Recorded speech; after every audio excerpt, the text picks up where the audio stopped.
Oui, eh bien écoutez Marion, ce fut une longue journée, une très longue journée pour tous les opposants à la réforme des retraites et ils se sont rassemblés ici devant le Conseil constitutionnel en attente de cette réponse qui est tombée il y a quelques minutes et ce n'est pas vraiment une surprise. Le Conseil constitutionnel a donc déclaré que la réforme des retraites était conforme à la Constitution française. Elle est donc largement adoptée, même s'il y a certaines dispositions comme l'index senior qui ont été rejetées.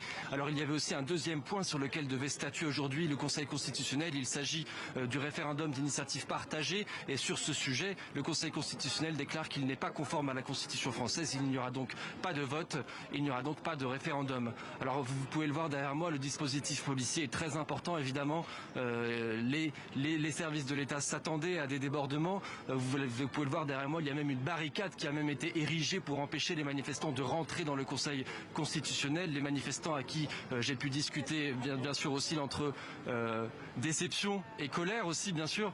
Et puis maintenant on se pose la question de savoir qu'est-ce qui va se passer, comment va gérer le mouvement social. Emmanuel Macron a appelé les syndicats à une rencontre mardi prochain, mais ces mêmes syndicats ont déjà répondu et déclaré qu'ils ne viendront pas à cette rencontre. Ils proposent une première rencontre à partir du 1er et d'ici là la question c'est vraiment la suite de la mobilisation populaire. Merci le bureau.